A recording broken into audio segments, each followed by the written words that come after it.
제가 이제 화요 전도 일에 이제 지금은 자주 못 나갑니다.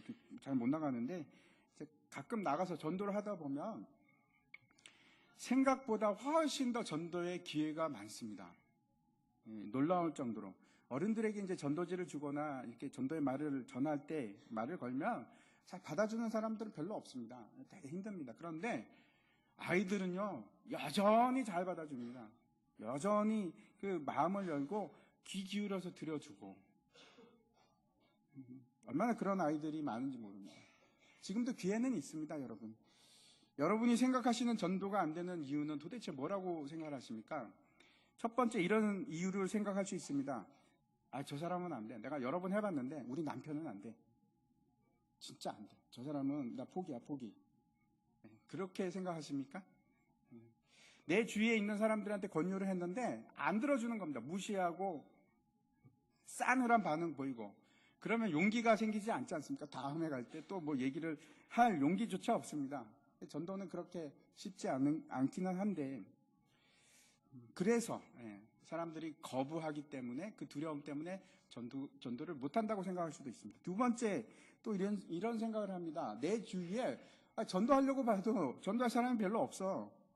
사실 이제 우리는 공동체 문화였는데 점점 개인적인 문화로 바뀌고 있지 않습니까? 그래서 사람과 사람 사이의 거리가 점점 멀어지고 있습니다. 옛날에는 뭐 이웃사촌 이런 개념도 있었는데 지금 뭐 이웃사촌 얘기하는 것이 좀 우스운 상황입니다. 그렇죠? 그리고 뭐 친척도 옛날에는 왕래가 많았는데 점점 멀어지고 특별히 저 같은 사람은 더 그렇습니다. 제가 이제 목사다 보니까 만나는 사람들이 다 예수 믿는 사람들입니다. 그리고 또 제가 이제 사는 곳이 교회다 보니까 이웃이 없습니다. 이웃이 전도를 해야 되는데 이웃을 전도를 해야 되는데 이웃이 세가족실입니다. 그래서 제가 전도할 사람들은 굉장히 한정되어 있습니다. 제가 어떤 사람들밖에 없냐면 점심 때 이제 식당 가서 주인 아주머니 전도 대상자입니다. 아니면 길 가다가 만나는 사람 그런 거 외에는 진짜 만나기가 힘듭니다. 사람들 만나는 일이 없고 내 주위에 사람이 없으니까 전도하기가 힘들어진다 이렇게 얘기하는 것 같습니다. 또 세 번째 또 어떤 일이 있는가 하면 우리를 전도를 못하게 하는 방해하는 것 중에 하나가 이런 겁니다. 나는 잘 모르겠어. 저는 잘 모릅니다. 어떻게 전도하는지 잘 모르겠습니다. 저는 못해요. 그런 거 못합니다. 할 줄을 모릅니다. 용기가 안 나서 또 그런 생각을 할 수도 있습니다. 그래서 이런저런 이유들이 우리를 전도를 못하게 막고 있는데 어쩌면 우리는 전도를 시작하기도 전에 이미 포기하고 있는지도 모르겠다 하는 생각을 합니다. 그런데 여러분 전도를 하는 것은 분명히 하나님의 뜻이 틀림없습니다. 제가 목사입니다. 100% 장담합니다. 개런티합니다. 하나님의 뜻이 맞습니다. 우리가 잘 알고 있듯이 예수님께서 승천하기 전에 지상에서 마지막으로 우리에게 남기신 말씀도 전도하라는 겁니다. 땅끝까지 가서 모든 민족에게 제자 삼아라, 복음을 전하라 하는 것이 예수님의 마지막 지상 명령이었습니다. 우리가 어떻게 하면 하나님을 영화롭고 또 영광스럽게 할 수 있겠습니까? 어떻게 하는 것입니까?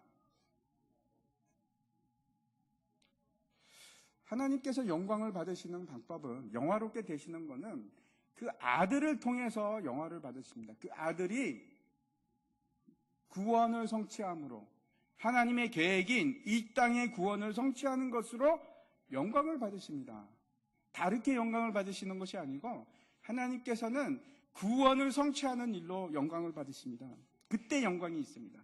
그래서 우리가 구원을 이루어가는 것, 구원을 만들어가는 것, 그게 바로 여러분 성경이 말하는 착한 행실이고 하나님이 기뻐하시는 일이고 그것이 바로 하나님을 영화롭게 하는 일입니다. 다른 것이 아닙니다. 내가 부자가 되면 하나님이 영광 받으십니까? 내 아들이 좋은 대학교 가면 하나님께 영광이 됩니까? 아니요. 그런 일로 하나님께서 영광을 받으시는 것이 아니고 내가 구원의 일을 감당해 나갈 때 예수 그리스도를 통해서 구원이 성취되어 갈 때 하나님께서 그 일로 영광을 받으십니다. 로마서 말씀 한번 보시기 바랍니다. 10장 13절부터 15절까지인데 누구든지 주의 이름을 부르는 자는 구원을 받으리라. 그런즉 그들이 믿지 아니하는 일을 어찌 부르리요? 듣지도 못한 일을 어찌 믿으리요? 전파하는 자가 없이 어찌 들으리요? 보내심을 받지 아니하였으면 어찌 전파하리요? 기록된 바 아름답도다 좋은 소식을 전하는 자들의 발이요 함과 같으니라. 이렇게 말씀합니다. 하나님을 영화롭게 하는 것은 곧 그 구원의 계획을 성취하는 일이고, 그 구원의 계획이 어떻게 성취되는가? 우리의 입으로 됩니다. 우리가 전도함으로 구원이 성취가 되고, 그 일이 곧 하나님께 영광이 되는 겁니다. 우리가 전도하면 구원이 완성이 되어 갑니다. 제가 이제 한번 통계를 본 적이 있는데요. 주식 투자를 해서 실제로 돈을 버는 사람들이 얼마나 된다고 여러분 생각하십니까? 우리 주변에 많지 않습니까? 주식 투자하시는 분들? 그래서 돈을 진짜 그 주식을 통해서 돈을 버신 분들이 얼마나 될까? 제가 통계를 봤습니다. 그런데 우리가 생각하는 것보다 훨씬 더 작습니다. 여러분 얼마나 된다고 생각하십니까? 수익을 남겨서, 주식을 해서 수익을 남겨서 이익을 본 사람은 몇 퍼센트인가 하면 4%밖에 안 됩니다. 100명이 있다고 그러면은 96명은 손해를 받거나 아니면은 간신히 지금 본전을 가지고 있는 겁니다. 그리고 겨우 4명만이 돈을 번 겁니다. 그런데도 그렇죠. 많은 사람들이 주식 투자할 때 확신을 가집니다. 돈 벌 거야. 그리고 다 합니다. 확신을 가지고 함에도 불구하고 진짜 돈을 버는 사람, 성공 확률은 4%밖에 안 됩니다. 만약에 여러분 중에 지금 주식을 해서 돈 번 분이 계시면 축하드립니다. 여러분 4% 속에 포함되신 분입니다. 그러면 전도는 어떨까요? 주식 투자해갖고 성공할 확률이 4%인데 전도는 어떨까요? 잘 모르겠습니다. 제가 막 찾아봤는데 그런 통계 결과는 없었습니다. 실제로 그런데 제가 해보면 여러분 생각보다 그렇게 나쁘지 않습니다. 한번 생각해 보십시오. 물론 이제 길거리 전도를 하다 보면 확률이 많이 떨어집니다. 그런데 여러분 주위의 사람들에게 내가 100명에게 복음을 전했다고 한다면 그 중에서 몇 명이 거절을 할까요? 잘 모르겠습니다. 그런데 제가 체감적으로 느끼는 것은 저 4%보다는 훨씬 더 높습니다. 저거보다는 훨씬 더 높습니다. 여전히 지금도 사람들이 복음을 받아들입니다.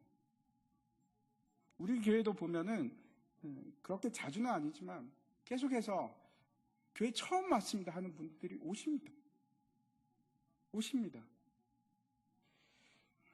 여러분 한번 생각해 보십시오. 나는 몇 번이나 복음을 전했는가? 지금까지 내가 예수 믿고 지금까지 나는 몇 번이나 복음을 전했지? 많이 하셨죠. 권사님은 제가 압니다. 많이 하셨어요. 어떤 분은 100번 넘게 하신 분도 계실 겁니다. 그런데 어떤 분은 아마 손가락에 꼽을 정도로밖에 못했을 것 같습니다. 그리고 한번 생각해 보십시오. 내가 그렇게 복음을 전했는데 몇 번이나 거절을 당하셨습니까? 한번 세워보십시오. 100번 하셨으면 그 중에서 몇 명이 거절을 하셨습니까? 도대체 나는 몇 번이나 전도를 했고 나는 몇 번이나 거절을 당했을까? 사도 바울은 그 복음을 전하기 위해서 얼마나 거절을 많이 당했을까요? 그가 복음을 전하다가 매도 너무나 많이 맞고 돌로도 맞고 죽을 고비도 넘기고 우리가 그런 생각을 해봤으면 좋겠습니다. 나는 정말 시도는 하고 뭐 안 된다고 그러는 건가? 나는 정말 내가 시도를 해봤는가? 그리고 결론이 안 된다고 하는 건가? 하는 겁니다. 오늘 본문 말씀은 우리가 잘 알고 있는 사마리아 여인에 관한 얘기인데 제가 이제 최근에 요한복음을 보면서 새롭게 느낀 것이 하나 있습니다. 그게 뭔가 하면 요한복음에 왜 이렇게 복음 전도하는 얘기가 많지? 그전에는 그런 생각을 해본 적이 없습니다. 근데 처음부터 나옵니다. 안드레, 빌립, 시몬 전도하는 거, 나다나엘 얘기하는 거, 전도하는 거 나오고, 그 다음에 니고데모 또 전도하는 것도 나오고, 지금 오늘 본문처럼 수가성 여인에게 복음을 전하는 얘기도 나오고, 베데스다의 병자, 그리고 또 날 때부터 소경된 자, 수많은 사람들이 예수님을 만나고 복음을 듣습니다. 그리고 변해서 이 사람들이 복음을 전하는 자가 됩니다. 그런 얘기가 이렇게 많은지 새삼스럽게 다시 깨닫습니다. 오늘 사마리아 여인을 통해서 우리가 다시 한번 전도라는 것이 무엇인지 함께 생각해 봤으면 좋겠는데, 예수님께서 사마리아 성을 이제 지나가게 됐습니다. 그 중에서도 수가라는 동네를 지나가는데, 그리고 이제 우물가에서 한 여자를 만납니다. 이제 그때는 제자들은 이제 먹을거리를 찾으러 동네로 갔을 때입니다. 그래서 이제 예수님께서 혼자 앉아 계시는데 한 여자가 옵니다.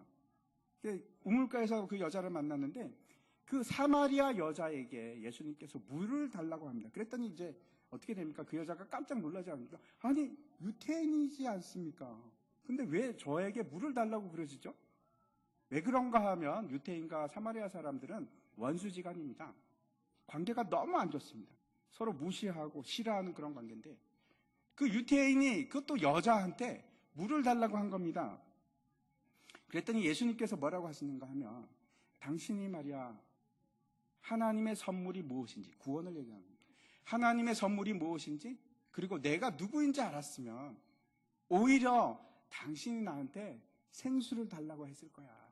그렇게 얘기를 합니다. 물 얘기를 합니다. 그랬더니 여자가 하는 말이, 아니 지금 기를 그릇도 없으시면서 무슨 어떻게 물을 저한테 주신다고 그러시는 겁니까?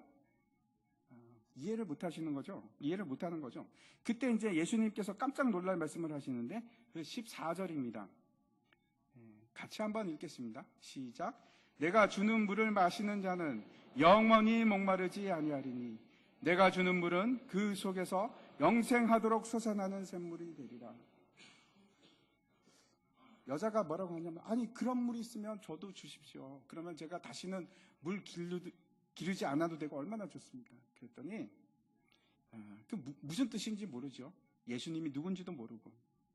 그때 이제 예수님께서 남편 얘기를 시작합니다. 왜 남편 얘기를 시작하는가 하면, 그 물 얘기를 하다 보니까 그 여자의 내면 속에 있는 깊은 갈증을 보게 된 겁니다. 예수님이 그걸 보셨습니다. 그리고 그 원인이 남편으로부터 시작했다는 것을 이제 알고 계신 겁니다. 그리고 남편에 대해서 묻습니다. 네 남편이 있으면 데리고 와라. 그랬더니 그 여자가 뭐라고 합니까? 저는 남편이 없습니다. 그랬더니 예수님께서, 그래, 네 말이 맞다. 네가 남편 5이 있었지만 지금 있는 남자도 네 남편이 아니구나. 이렇게 얘기를 합니다. 더 이상 참을 수 없는 그 갈증을 예수님께서 보신 겁니다. 내면의 갈증. 가장 갈급한 것이 무엇인지 예수님께서 아시고 그 사마리아 여인에게 얘기를 했습니다. 그랬더니 그 여자가 무슨 얘기를 하는가 하면, 갈증 얘기를 하다가 예배 얘기를 합니다. 왜 그런가 하면 하나님을 만나고 싶으니까. 너무나 속이 타서 하나님을 만나고 싶으니까. 예배하고 싶으니까. 그래서 예배 얘기를 시작합니다. 예배를 어디서 드려야 합니까? 그러자 이제 예수님께서 예배를 말씀하시기를 시작하는데, 예배를 어디서 드리는지, 무엇을 예배하는 건지, 그리고 참 예배가 무엇인지 그런 말씀을 하십니다. 그래서 다시 이제 주제가 바뀝니다. 여자가 이렇게 얘기합니다. 그러면 예배 얘기를 한참 듣고 있다가, 그러면 메시아가 오시면은 나에게 그 얘기를 다 해주실 텐데 하고 메시아에 대한 갈증을 또 보이기 시작했습니다. 그때 예수님께서 뭐라고 하시는가 하면 26절입니다. 26절에 이렇게 얘기합니다. 예수께서 이르시되 내게 말하는 내가 그라 하시니라. 뭐라고 하시는 건가 하면, 그 메시아가 바로 나야. 이렇게 얘기하시는 겁니다. 우리가 먼저 생각했으면 하는 것은, 도대체 이 사마리아 여자는 어떤 여자였을까, 어떤 사람이었을까 하는 겁니다. 아마 여러분 중에는 그 선입견을 가지고 계신 분이 있을 겁니다. 사마리아 여자는 이런 여자야. 보통 이제 많이들 얘기하시는 것이 가늠한 여자, 아니면은 간통한 여자, 창녀 같은 여자, 이렇게들 많이 생각합니다. 그런데 사실은 그럴 가능성은 굉장히 희박합니다. 왜 그런가 하면 당시에는 창녀였거나 가늠한 여자였으면 어떻게 됩니까? 바로 돌에 맞아 죽습니다. 5번이나 결혼했는데 5번 가기 전에 돌에 맞아 죽습니다. 이 여자가 어떻게 해서 이런 기구한 운명 속에 있는지 우리는 잘 알 수가 없습니다. 그런데 당시 상황을 보면 여러분 5번 결혼을 했다는 것은 무슨 뜻입니까? 5번 이혼을 했다는 것입니다. 그런데 당시에는 이혼의 그 주체가 누군가 하면 여자가 아닙니다. 남자입니다. 남자가 그냥 얼마든지 어떤 핑계를 대서든지 이혼할 수가 있습니다. 그런 시대였습니다.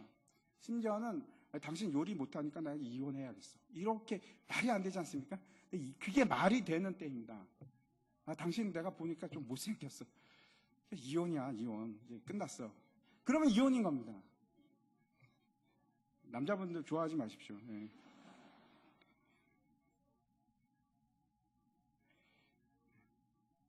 다시 말씀드려서 이 여자는 5번을 버림을 받았습니다.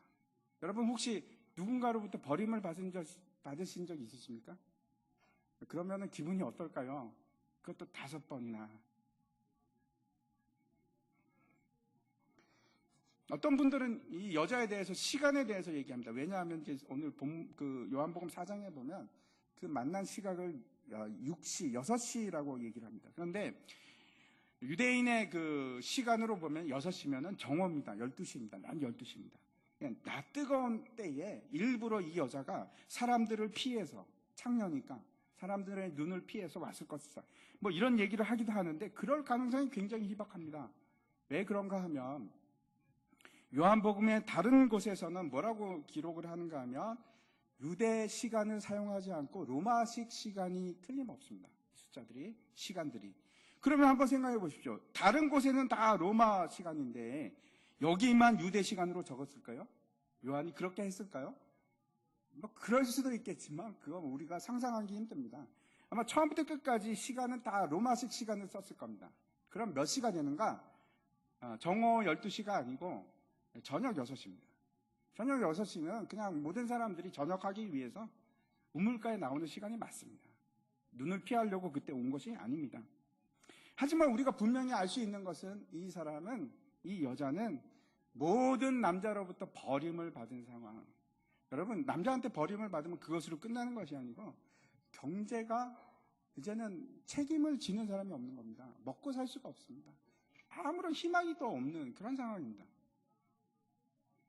죽고 싶은 상황. 그런 여자였는데 예수님을 만난 겁니다. 그래서 이제 그 얘기를 하고 있을 때 먹을 거를 사러 갔던 이제 제자들이 돌아왔습니다. 그런데 아주 중요한 얘기를 하고 있는데 이 장면에서 제자들이 막 오고 있는데 이제 그 사마리아 여자하고 예수님하고 얘기를 하고 있는 겁니다. 근데 제자들이 그걸 보면은 이거는 기이한 현상입니다. 왜 그런가 하면 유대 남자들은 길에서 여자랑 얘기하면 안 됩니다. 그거는 점잖은 짓이 못 됩니다. 심지어는 자기 아내랑 가더라도 같이 이야기를 안 했다고 합니다. 못했다고 합니다. 그런데 이거는 지금 그냥 유대 여자도 아니고 사마리아 여자랑 한 길에서 지금 얘기를 하고 계신 겁니다. 너무나 이상하지 않습니까? 뭘 물어봐야 하는데 제자들이 아무 말도 못합니다. 왜 그런지 27절 한번 보겠습니다. 제가 읽겠습니다. 그때에 제자들이 돌아와서 예수께서 여자와 말씀하시는 것을 이상히 여겼으나 무엇을 구하시나이까? 어찌하여 그와 말씀하시나이까? 묻는 자가 없더라. 왜 안 물어봤을까요? 이게 이상한 일인데. 예수님 뭐 좀 도와드릴까요? 왜 저 여자랑 얘기하고 계세요? 우리가 도울게요 라고 하는 것이 맞는데 전혀 그럴 수 없었다는 겁니다. 왜 그럴까요? 저는 이 장면을 연상이 됩니다. 여자하고 예수님하고 딱 얘기를 하는데 갑자기 여자가 얼음이 돼버리는 겁니다. 너무나 놀래서. 왜 그랬을까요? 예수님이 내가 그리스도야. 내가 메시아야.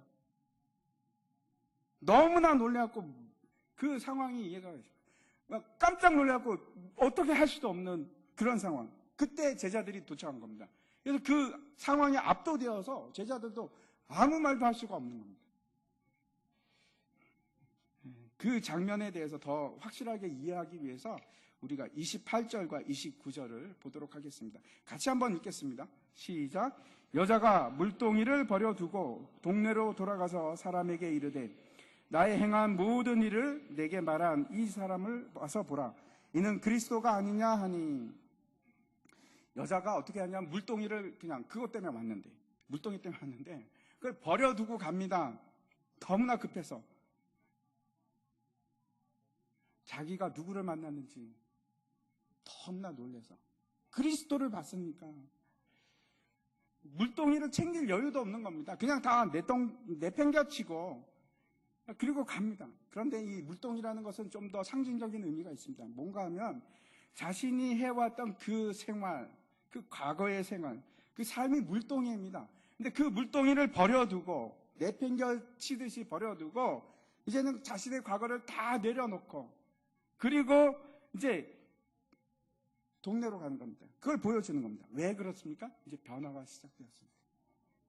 과거와 다른 모습이 이제 나타나기 시작합니다. 앞에서 이제 예수님과 이런 대화를 했었습니다.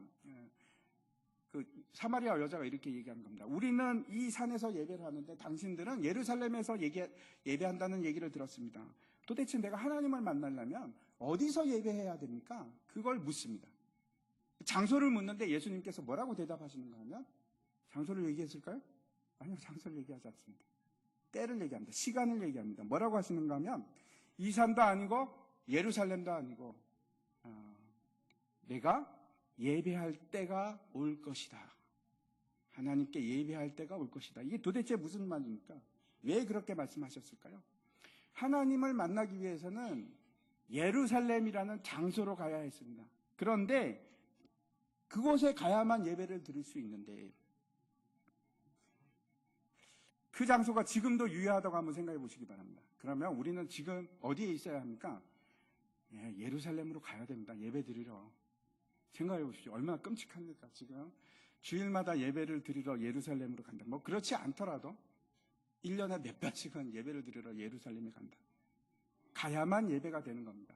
그런데 예수님께서 뭐라고 말씀하시는가 하면, 이제는 그럴 필요가 없다. 때가 되었습니다.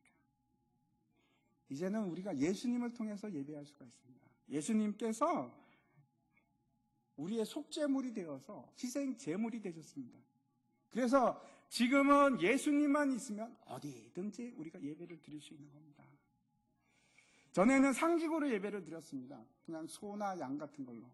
그런데 이제는 그럴 필요가 없습니다. 옛날에는 알지 못하는 것을 예배를 드렸는데, 그냥 뭐지? 이게 뭐지? 하는 것을 예배를 드렸는데, 지금은 그렇지 않습니다. 우리가 분명히 압니다.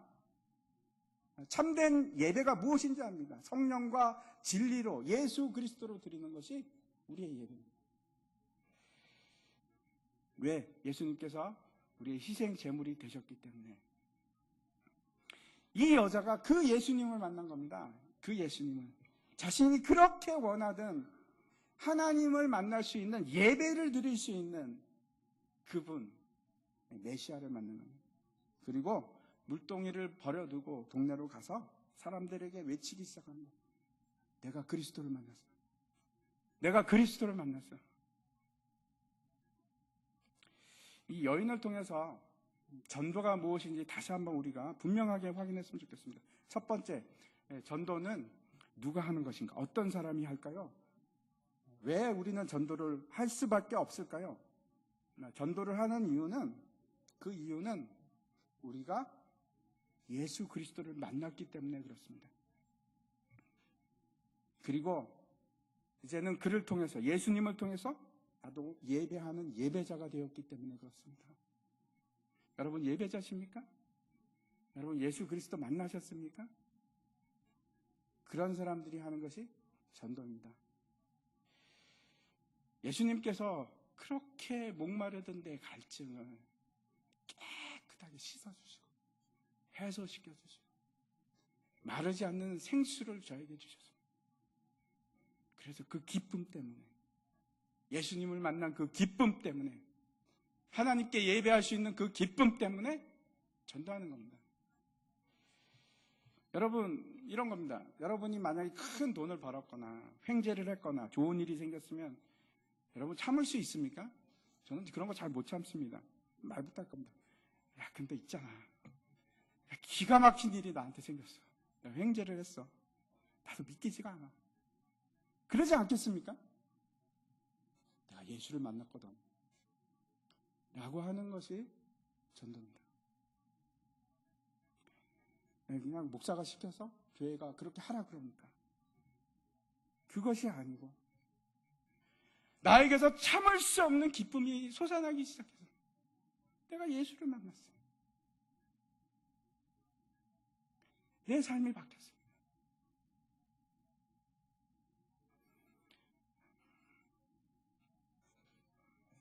사마리아 여인이 물동이를 놓고 가는데 거기에는 또 다른 의미가 있습니다. 참된 자유를 발견한 겁니다. 물동이를 내려놓았다는 것은 나에게 이제는 참된 자유가 내게 있다는 것을 말하는 겁니다. 그 참된 자유를 발견한 기쁨이 있습니다. 우리도 마찬가지입니다, 여러분. 내가 예수 그리스도를 만났다면, 내가 참된 예배자가 되었다면, 그리고 내가 그 자유를 누리고 있다면 너무나 자연스러운 겁니다.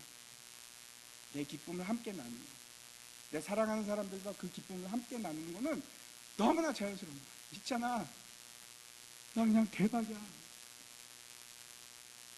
예수님 만났어.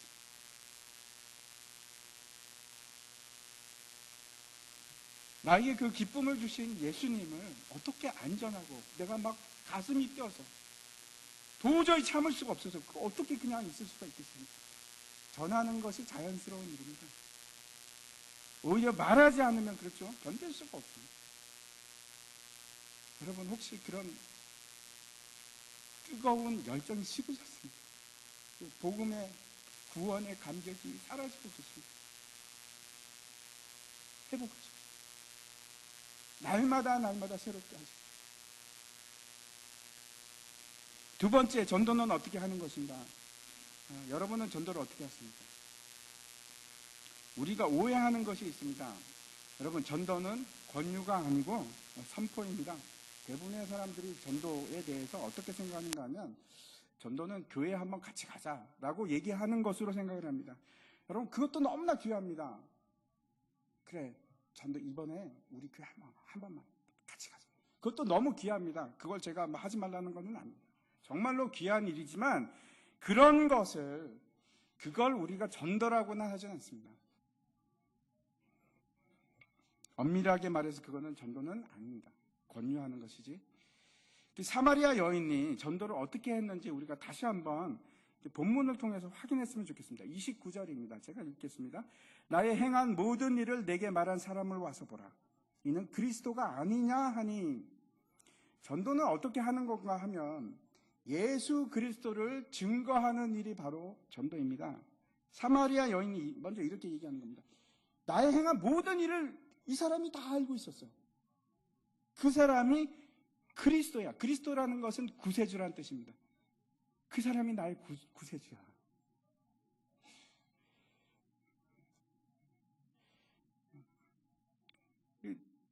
복음을 전하는 것은, 내가 증인이 된다는 것은 어떤 것인가 하면 내가 예수를 믿기 전에 이런 사람이었는데 예수를 만나고 나서 내가 이런 사람으로 바뀌었어 라고 말하는 것이 증인이 되는 것이고 복음을 전하는 것입니다. 그 사람이 바로 그리스도였어. 그게 전도하는 겁니다.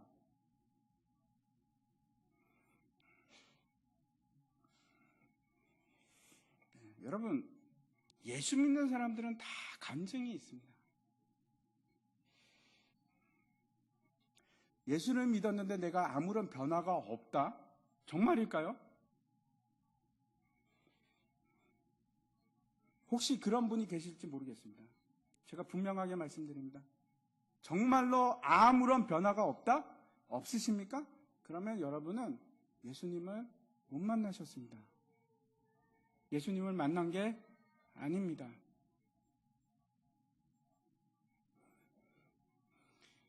예수님을 만나면 반드시 나에게 변화가 일어나기 시작합니다.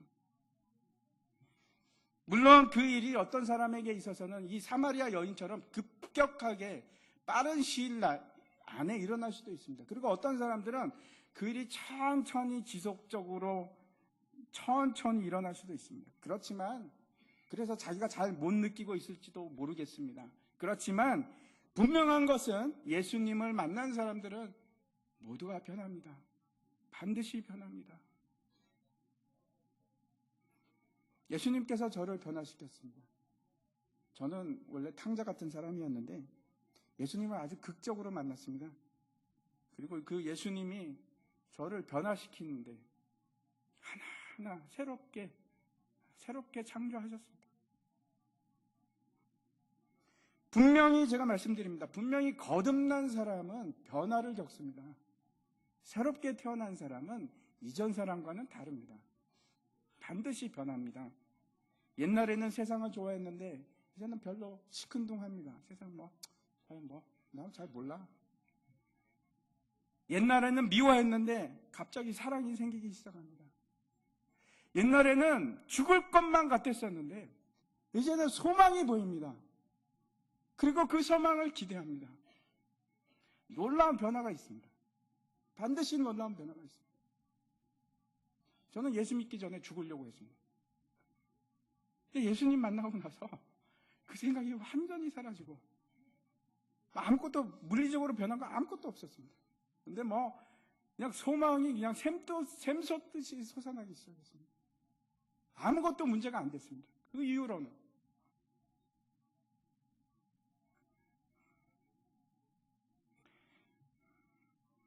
나는 예수님을 만났는데 변한 게 없습니다. 그럴 리가 없습니다.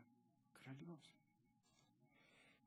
거듭났다면 여러분에게 변화가 있고 그것이 우리의 간증이고 증인입니다. 그것이 우리가 증인이 되는 방법입니다. 사마리아 여인은 예수님을 만난 그 사건을 증언합니다. 간증합니다. 내 모든 것을 이분이 다 알고 계셔. 이분이 그리스도야. 이게 전도입니다. 나를 다 알고 계실 뿐만 아니고 내 목마름을 해결해 주셔서 이제 나는 더 이상 물동이가 필요 없어. 여러분도 이번에 소망 나눔 축제를 통해서 진짜 증인이 되어 보십시오. 여러분도 변하셨습니다. 분명히 변하셨습니다. 그 변한 것을 사람들에게 얘기하는 것이, 그래서 그분이 바로 예수 나의 구주다라고 말하는 것이, 그것이 전도입니다.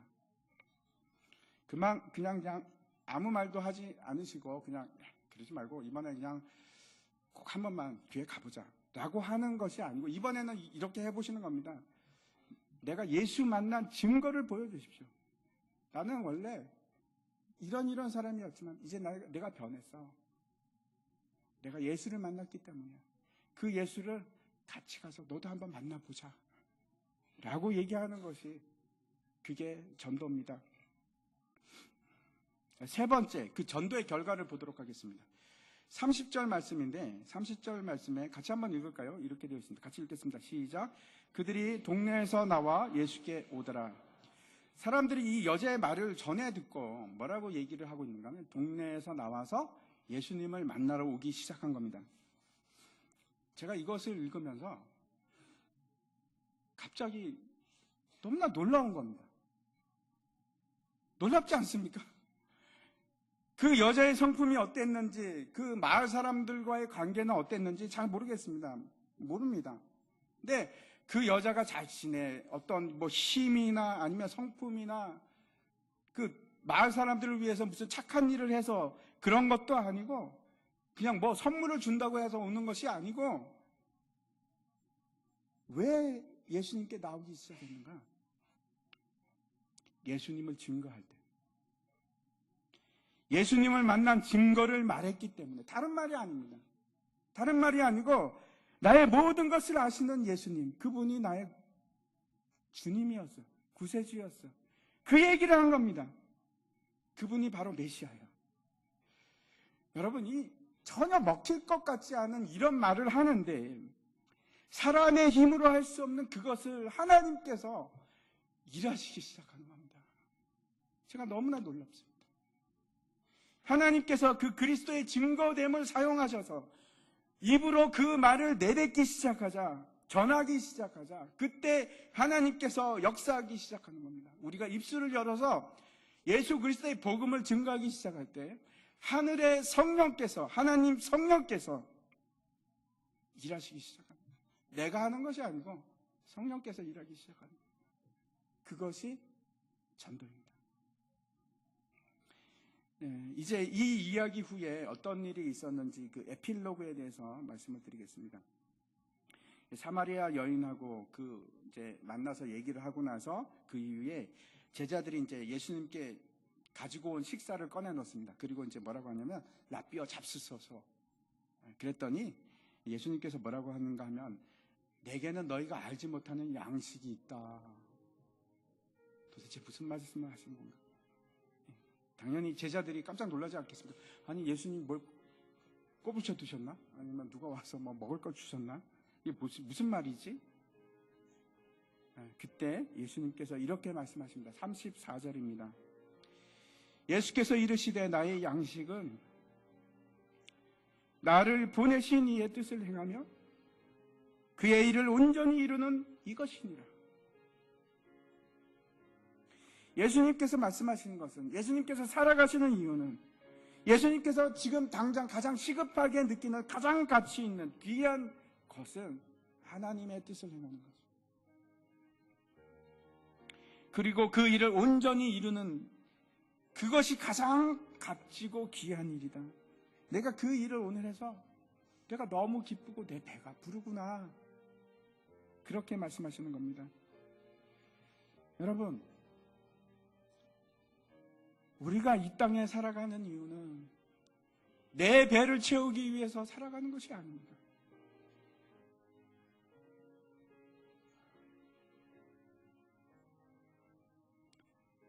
내가 이 땅에서 살아가는 이유는 하나님의 일을 하기 위해서, 그 구원의 계획을 감당하기 위해서, 그래서 살아가는 겁니다.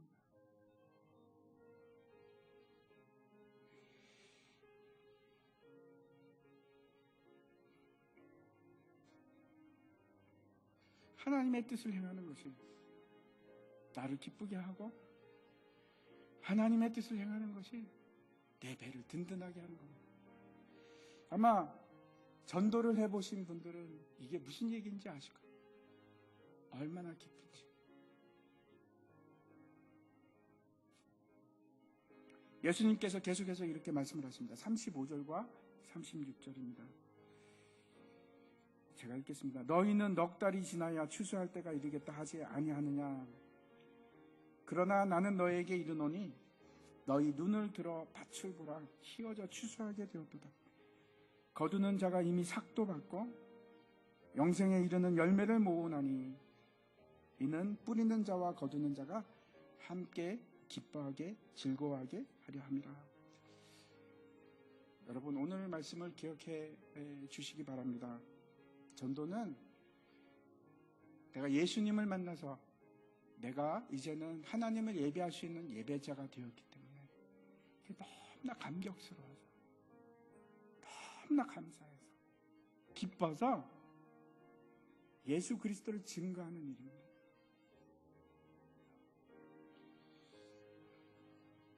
그 일을 하시기 바랍니다. 이제 5주 남았는데 하나님께서 기뻐하실 뿐만 아니고 내가 배부른 일입니다. 내 영혼이 살찌는 일입니다. 내가 풍성케 되는 일이고, 정말 나의 모든 것이 하나님 앞에서 다시 내 신앙도 내 믿음도 다시 세워지는 그 일이 바로 하나님의 일을 하는 거예요. 우리가 믿음이 어떻게 해서 생길까요? 순종할 때 생깁니다. 순종하지 않는데 내 믿음이 자랄까요?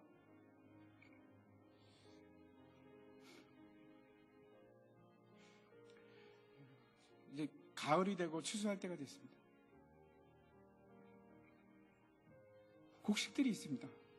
우리가 추수해서 거둘 곡식들이 있습니다. 그리고 틀림없이 그 열매를 보면서 기뻐할 겁니다. 때로는 우리가 눈물을 뿌리면서, 눈물을 흘리면서 씨 뿌릴 때가 있고 기쁨으로 거둘 때가 있어요. 추수의 계절이 왔습니다. 이제 거두십시오. 복음을 전하십시오. 그것이 우리에게 주어진 기쁜 일이고 그것이 우리의 양식입니다. 믿으십니까? 다 함께 일어나셔서 같이 예수가 우리를 부르는